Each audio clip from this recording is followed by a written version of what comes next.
Heyo, what is up? Well, I'm the guest host for my daughter, Sadie. It's amazing the pressure that I feel having to live up to this. It's a different audience. And, when I think about being a substitute, it always bumps me out because I'm like, have you ever gone to something where you're like, for me it's like a church. Like I went to this church one time. It was way away from where I live, and I was so excited about hearing the speaker. And then they get up and say, we have a guest speaker. And I'm like, oh, rats. This is hard. Oh, I can't believe it. What terrible luck. What was interesting was, and the guest speaker happened to be Levi Lusko. So then it was amazing. So that I was like, oh, wow. So I got to hear him as a speaker.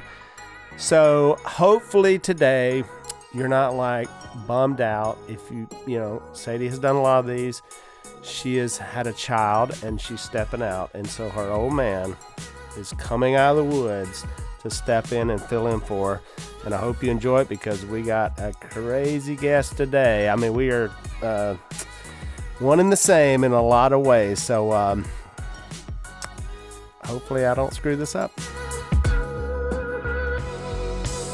All right, people. I'm so pumped about this. As the fill-in guest host for Sadie Rob Huff, I get to interview one of the coolest people that I know.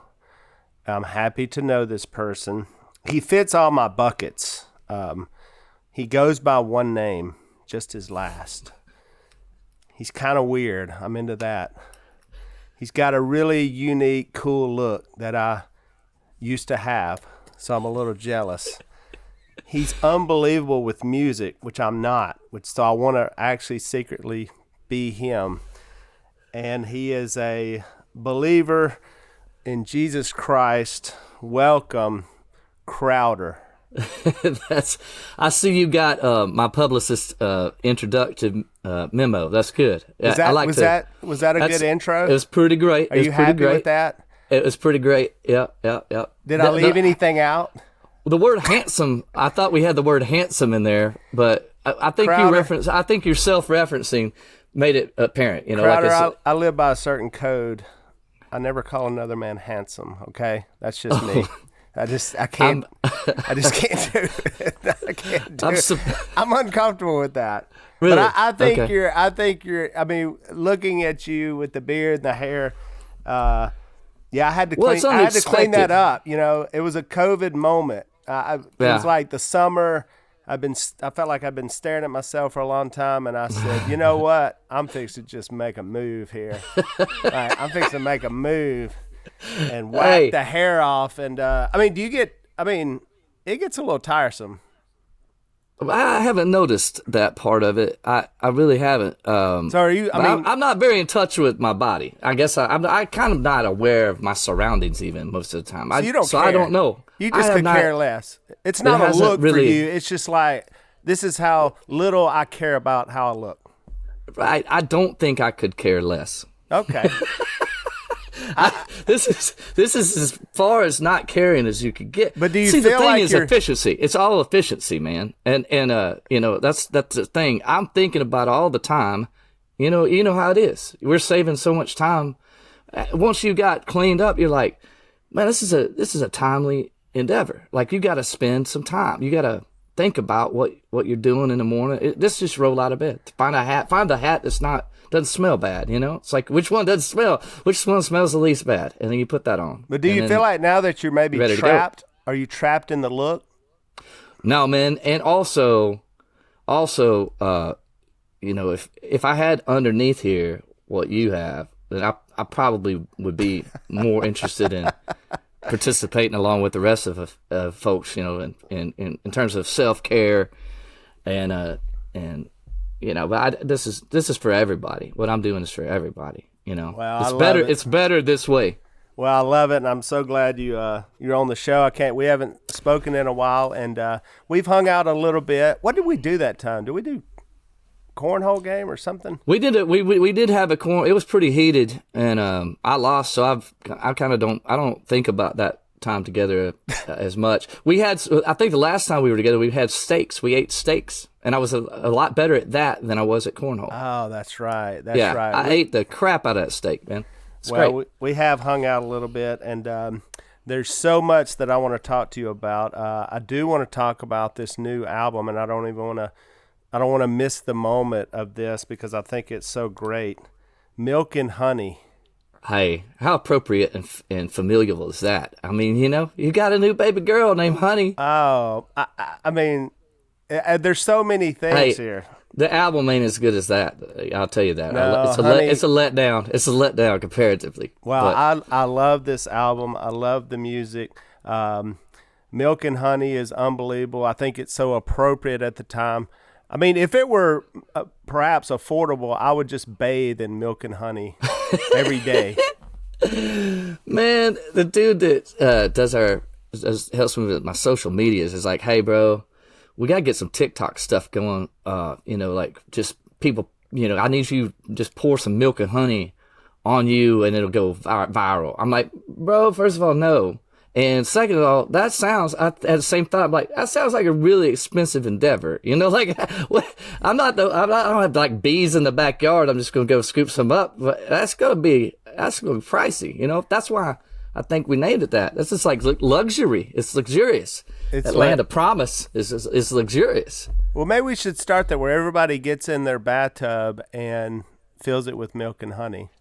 And it's like a challenge, That's what he was going for. I'm like, I don't know how. I don't have a bathtub that small that I could get in. I can't afford that much milk. You know what I mean?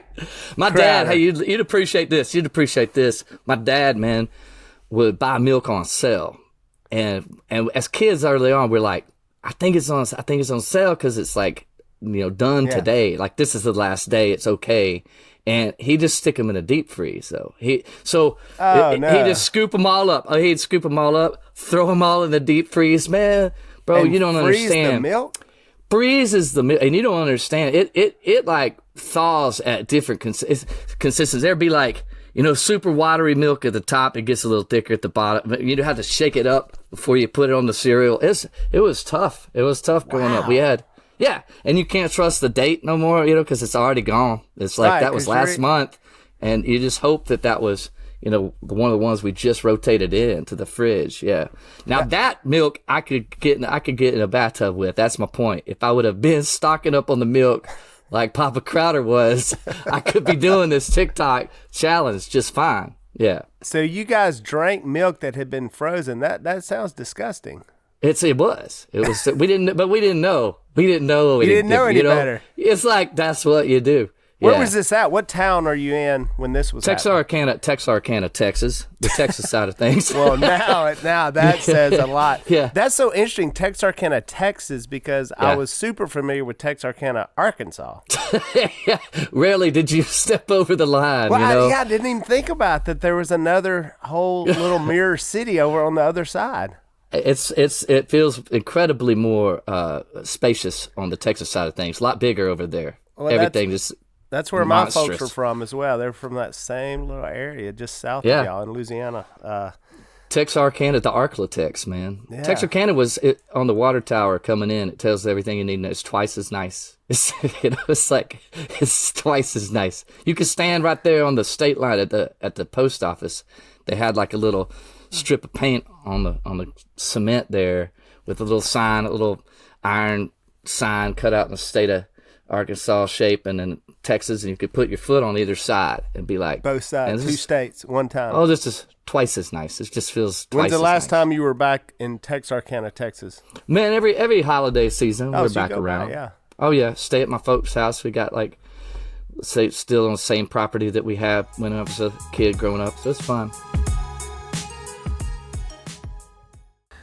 Hey guys, you know that I love having conversations with people that help me love my family more, love my neighbors more, love Jesus more. And this organization I've actually personally been involved with. I've seen them in work, and I'm always looking for ways that God can work through me and make a difference in the world.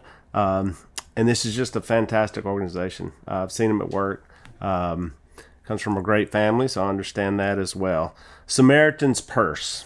It's an international relief organization with a commitment to love and help people all across the globe in times of crisis. And they do it all in the name of Jesus. And they're big on that. They want people to know why that they're doing this. Not that they're just good people or they want to help people. They're doing this because of the Lord. Samaritan's Purse rushes in, usually places most of us, frankly, don't want to go. Floods, tornadoes, disasters around the U.S. and around the world. They provide medical care, clean water, children's heart surgeries, and other life-changing aid. I remember when they came to our community when we had a disaster here, and they all came in. We had massive flooding. We had tornadoes, hurricanes. We've had all that recently, and they showed up. We all have the opportunity to be the good Samaritan by showing the love of Jesus. And that's what this organization is. We do that to others. We share the gospel, and basically just they're the hands and feet of Jesus. And so they're doing this collectively organized. So here's what you need to do. Go to SamaritansPurse.org/whoa to find out how you can get involved in this ministry. And trust me, there's great testimonies of what God is doing and opportunities for you to get involved. Again, that's SamaritansPurse.org/whoa. SamaritansPurse.org/whoa, WHOA, like Sadie says it. Or click the link in the show notes, and that'll take you there. But fantastic organization. Love what they're doing. Desperately needed. You know, when government can't help, when other people can't help, people are looking for anybody to help. And I'm just proud to know the guys that rush in the name of Jesus to help others. Do you drive? Are you making that drive from Atlanta there? No. You told me one time you stopped driving. You said you only did. Are you still doing that? Oh man, I sold Atlanta ruined me. I used to love to drive, man. It's traffic. I wasn't used to traffic, and it's just broken me. It broke me. Are you still just doing Ubers and stuff? Oh yeah. Because it's just like They call it like Interstate 75. Interstate 85. Like those are just parking lots and straight lines is all they are. You're not going anywhere. You're just sitting in a parking lot. And I mean, it was about a month. I was like, I'm done with this. I had to have friends that were like, hey man, let's go to lunch. Chris Tomlin, he's another dude that does like church music, and he lived in Atlanta. So it's like, hey man, I'm so excited about you moving to Atlanta. We can go hang out, get food together and stuff. And he's like, come up, let's get some barbecue. I got a great barbecue spot I want you to try out. And so I start driving, and an hour and a half later, I'm like, this is not Atlanta. Like, he lives in Johns Creek. It's a little suburb, he says. I'm like, that's like driving to Tennessee. That's like half my day. I turned around and went home. I'm like, Atlanta's huge. It's huge. In Waco and in Texas, I lived in Waco forever. Texas County, you get anywhere in 10, 15 minutes. Like, they live outside of town. It's a 10-minute drive. You know, it's like, no, Atlanta's too big. So I just gave up. I sold my car, and I'm like, I'm going to have somebody drive me around. Uber X. Yeah, it's miserable. I just drove to the Masters, so I had to go through Atlanta. It's miserable. Yeah. It's miserable. Yeah, you should have just gone around. Yeah. Well, I'm just, the thing's telling me this is the way to go. And you trust it. Trust the robots. I just don't think I could do it. I couldn't do that. I couldn't. But man, I tell you what, it feels, speaking of luxury, it feels amazing. Have somebody drive you around. You're on your phone. You don't have to pay attention to the road. Yeah, you're like, oh yeah.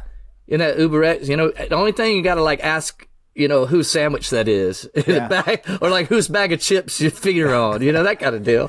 But it's good for conversation. It's like, hey, bro. I like it when there are children in the car too.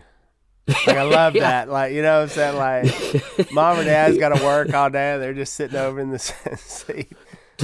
Dude, one time, I'm not kidding you. I got picked up by this gal who was moving. She was moving, and like her whole situation was in the car. I'm like sitting on a box, and I'm like, whoa, what's this? And she's like, oh, that's my dog. I'm like, oh, okay. Well, your dog was in this box that I'm sitting on. Sorry about that. I'm not kidding, man.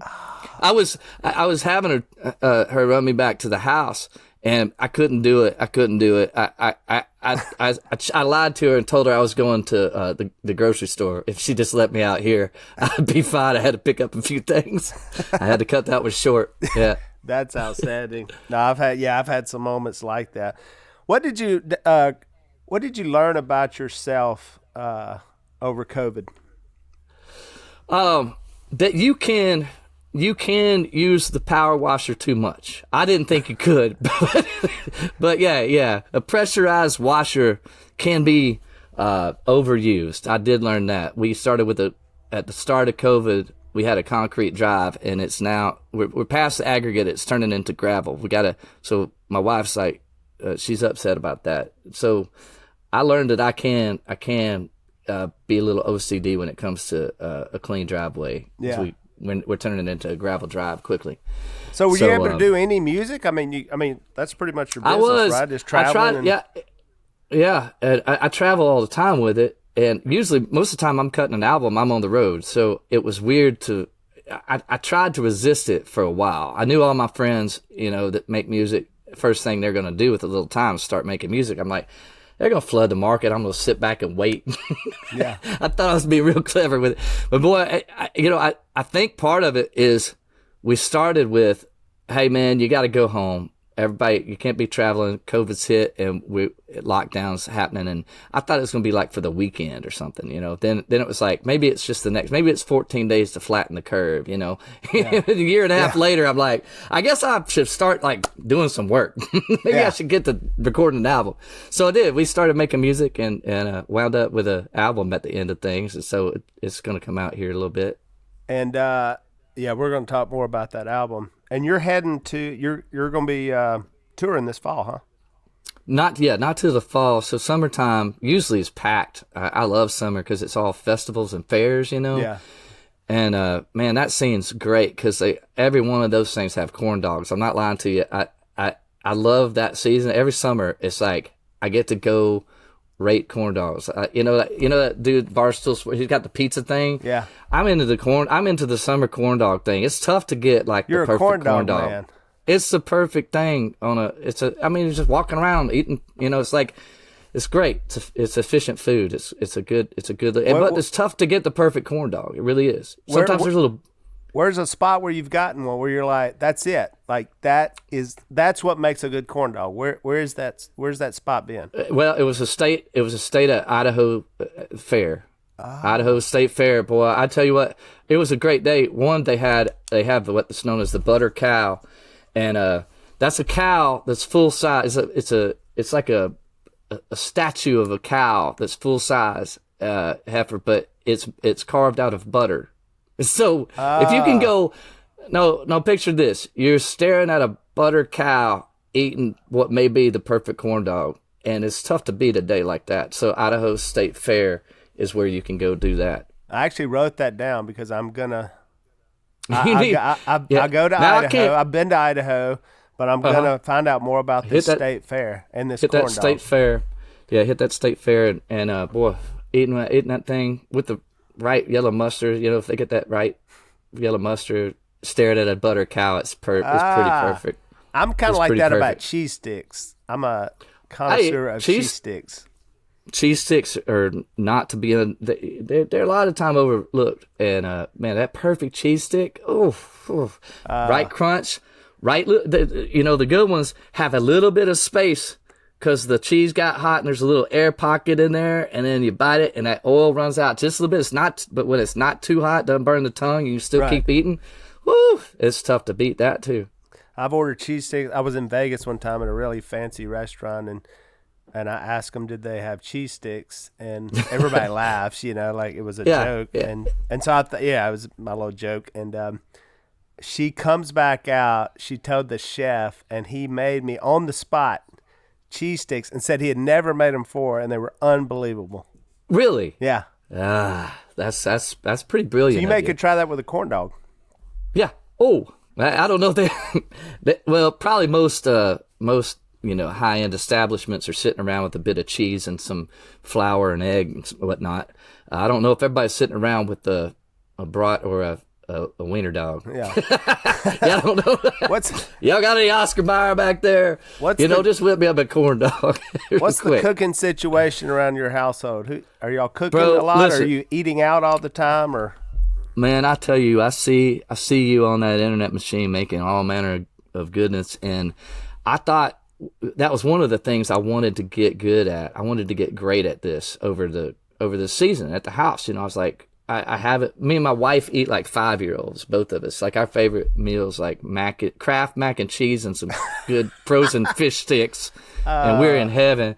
And I'm like, hey, we got time. Let's learn to cook. And so we like Indian food. I was like, hey, let's figure out how to make Tony's favorite's aloo gobi. And I'm like, it's just basically potatoes and some cauliflower and some spices. I'm like, we got this. They call it a curry, whatever. It's just a sauce, Man, we gave up. We're not cooks. It's like some people can't keep plants alive. We can't keep ourselves alive if left to cook. We can heat. We are great heaters up of things. That's what we are. We can heat you up something, but man, we can't cook. Neither of us. We're terrible. We're terrible. You're too skinny. That's the problem. See, I'm always like on the verge of like being morbidly obese. So it's like, I'm wanting good food.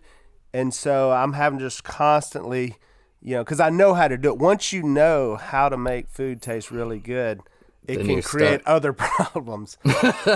And so, because you want to eat it all the time, right? And so that's the problem I have. But yeah, because you can make it exactly like you want it. You don't have to go into that situation where as a hunter, you'd appreciate. You always go back to where where the good stuff is. But when you go into a restaurant, you don't know.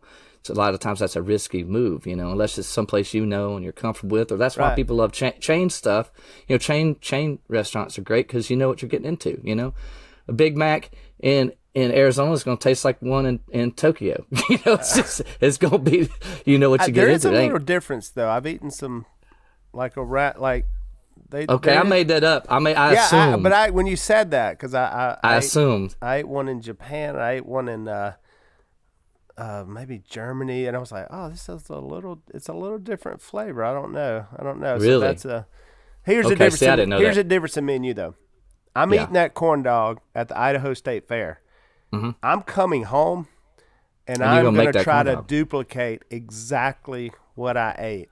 Yeah, no chance for me. That's not in my skill set. I don't have that. I got that. I don't got that. But see, that's what I'm saying. You can replicate. You can make what you want. I can see how that'd be a problem. If you could make what you want to eat all the time, then I'd just be eating all the time too. Right. Yeah. I do that all the time. But I love the whole process. Like I'm at the store, I'm picking up everything, I'm looking at it. In fact, I'm going to like probably 3 different stores, especially during COVID, was like, because I wanted this produce, but this store has the best of this, and then that's awesome. So during COVID, I would ask my kids like, let's say we're at a restaurant, what would you want? What would you order? And then I go duplicate, figure out if I can do that better, because typically I can make it better than a restaurant because they're having to do it in mass quantities, and if you're doing it just for like 6 or 7 people, got a one-off. You can do it. Yeah, don't even get me started about food. Well, see, that's what I'm deceptive in it. I eat all the time. Just whatever this metabolism is, so it's got to be a constant. It's got to be a constant deal. I probably don't have time. I don't have time to run around town and go to get this or that, and then spend 3. I got to be eating. I gotta be eating quick. Yeah, you're blessed. You're blessed with that. I was watching the video for Good God Almighty. Mm-hmm. It was unbelievable. You had the white suit on. Yeah. As soon as it comes on, you know what I thought? I said, this is the Christian version of Billy Gibbons, the lead singer of ZZ Top. I will take that. Oh, man. That's good company. Have you met Billy Gibbons? I've never met Billy Gibbons. You are both from Texas. You look similar. Never met. Yeah, I'm the biggest fan ever, too, man. I'm well, maybe I can try to set that up. They did the opener for our TV show. If that's in your purview, I'd love to be on that list of. I need to get Crowder. A couple years ago, I got invited to their. Now get this, 50th year in music, and 70th birthday. How cool is that? That's longevity is what they call that. And I just sat around and listened to stories, and I remember I got on a plane one time. I was going to Los Angeles. I think when Sadie was on Dancing with the Stars, and I think it went through Houston, and I look on and now normally in first class at the time, I always had the strongest beard representation of any man there. Right, yeah. I look back, and there's Billy Gibbons sitting right behind me, and I said, Billy, you got me. Like, and we actually went up where the stewardess hang out, and we just taught the whole time. And I mean, it's amazing, even at his age, how his brain was. He had ideas, and he wanted to do these festivals, and he was, I mean, just like on it. Oh, he was on a TV show, I think. He had a little recurring role on a TV show, maybe in Bones, and but he was flying out to film that. But yeah, just a super. In fact, when we were at their birthday parties, they were heading out, like doing Europe for 2 months, still playing. And that's unreal, man. I love isn't that cool? That's yeah, crazy. That's great, dude. Yeah. Getting to do what you love for that long is pretty miraculous. That's incredible. But love to hear that. That good God Almighty, that video reminded me. I said, man, this is what a cool sound. That's just that's why, because I like growing up, my father, we just listened to rock and roll. That was it, which is now classic rock and roll. We didn't listen to country. We didn't. Hated Christian music because it was like when you listen to Christian music at the time, it was like all these genres together on a station. So you may have something super slow, and then you may have a rap song, but I was like, and you rarely heard that kind of rock sound, but you kind of have that bluesy rock in with Christian lyrics, which I think is amazing. It's a pretty diverse little get together what we got going on, because especially when I got to Atlanta, I kind of got into the hip hop scene, because you can't. I mean, it's a bunch of my peers and a bunch of my peers that I got into with, they're all rappers, and so that low end, that bottom end, it's got to live right next to a banjo. That's been a blast to try to figure out how you can have some of that urban, foundational rhythm elements section. The rhythm section's really just coming out of a old school 808 drum machine, and then you got the banjo sitting on top of it. So that's been fun to try to get that folkish Appalachian sound on top of what I feel like is a little more current and more pop now. It's just pop music. I love it. And I think I read we're the same age, actually. I don't know if you were aware of that, but I had no idea. We were the same How age. old are we? 49. My goodness. I thought I was already 50 something. That's great. Are you 49? I was born in 71. So the math's hard. You're 49. Okay. I was born in 72. But we're in that. All right. So growing up, what kind of music did you listen to when you were young? It was mostly all the highwaymen, because you're forced to listen to what your parents have on. So it was, Willie and Waylon and the gang. But Willie was always one of the top plays. And then Elvis, my dad was super into Elvis, and a big Gaither vocal band. Really? Like Bill and Gloria Gaither. Yeah, that was the church side of things, the religious music. And then bizarrely, Olivia Newton-John was in heavy rotation. So, and I tell people all the time, that's everything I do in music is Willie, Elvis, the Gaithers, and Olivia Newton-John. That's my whole scene right there, and it's all my parents' fault. What's your favorite Physical? Is that your favorite song? that was definitely right up there. Oh man.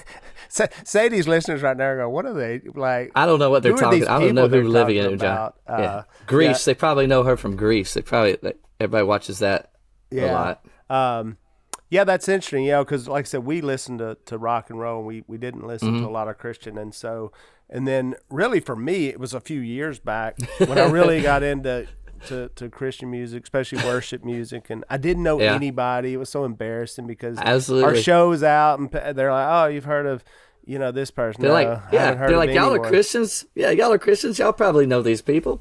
We didn't. No. We just didn't listen to. We just didn't. We didn't do that. That wasn't our scene. And so for me, it's like a whole new thing. So of all the places you played, give me one that's in the top three. I want you that way. If you leave one out, just give me one that's in the top three. Coolest moments you've had up on the stage, or.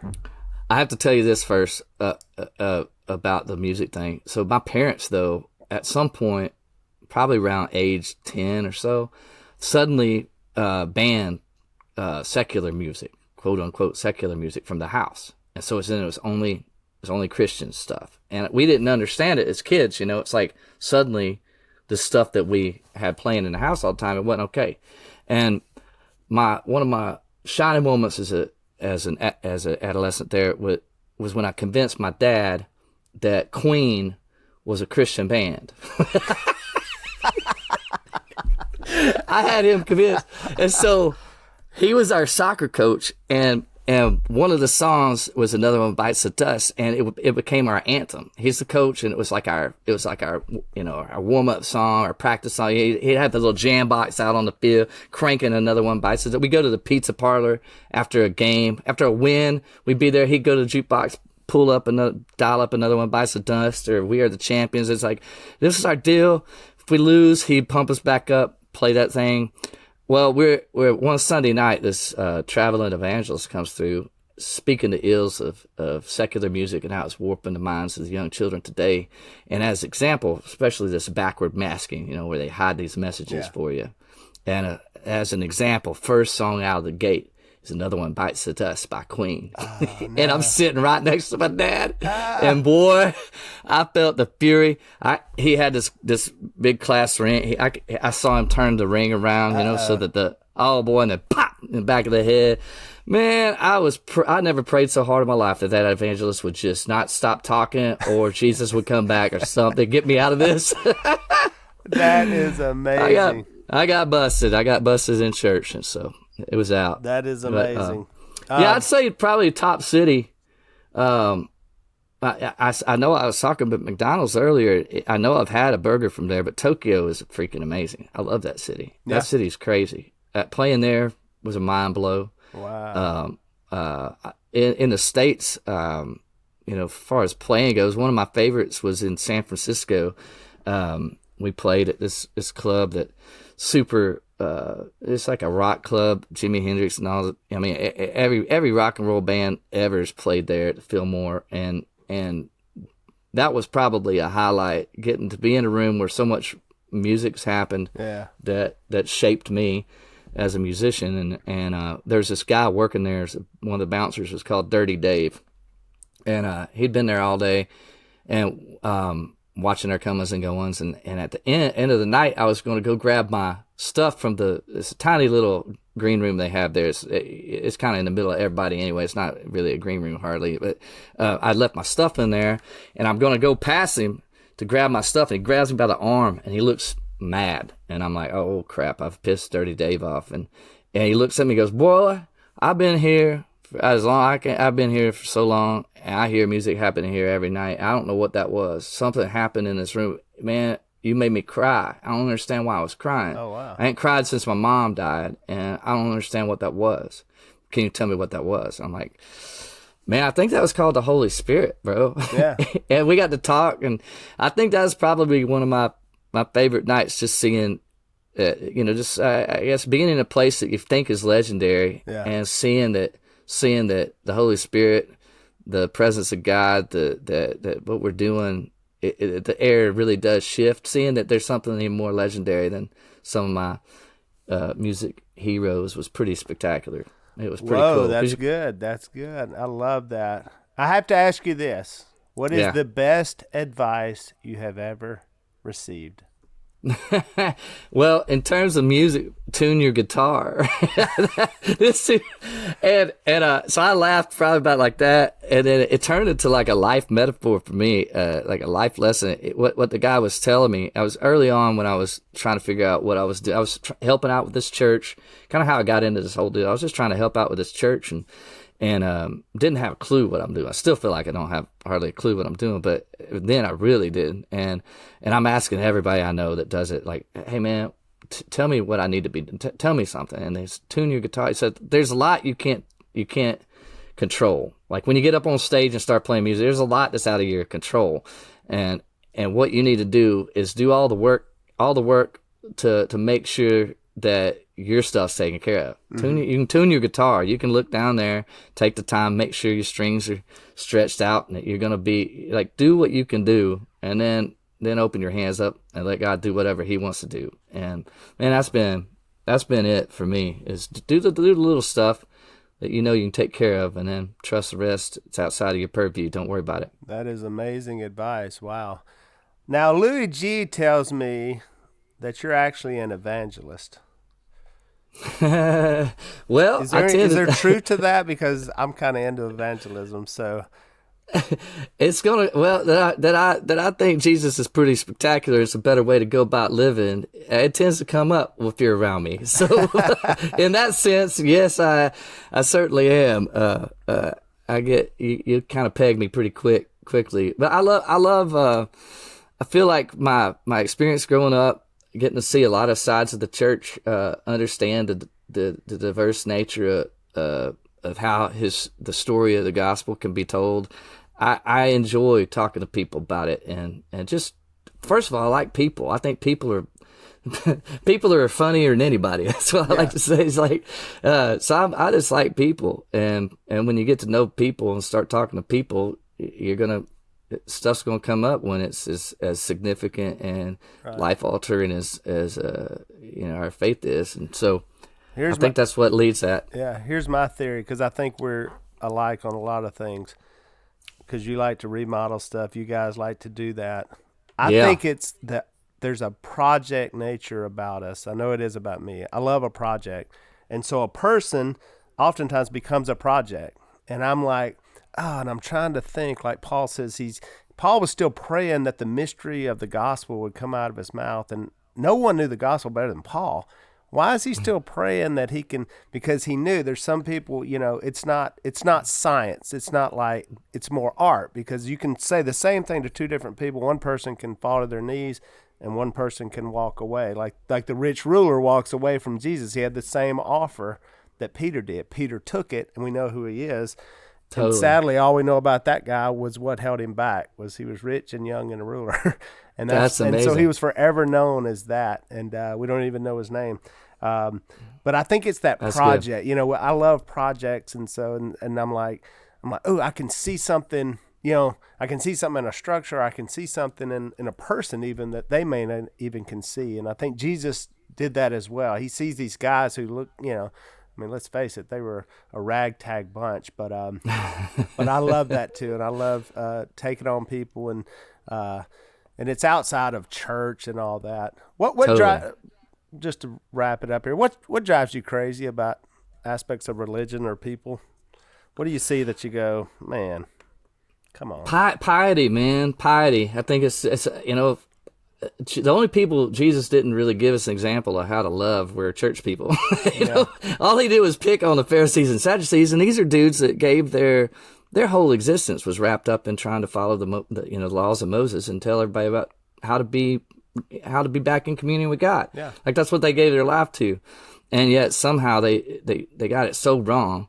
And boy, he just destroyed them every time he's around them. It's like, Jesus, he showed us how to love the poor, those on the outside, right. But man, so if they're frustrating to him, I think I'm okay to be a little frustrated at times. That's the truth. But I feel like it's piety, man. As soon as we think we got things figured out and that we got a leg up, that's when we don't really have a voice anymore. That's it. It's always backwards. It's always we always got to get lower and stay humble. Well, that's it. Crowder, this has been amazing.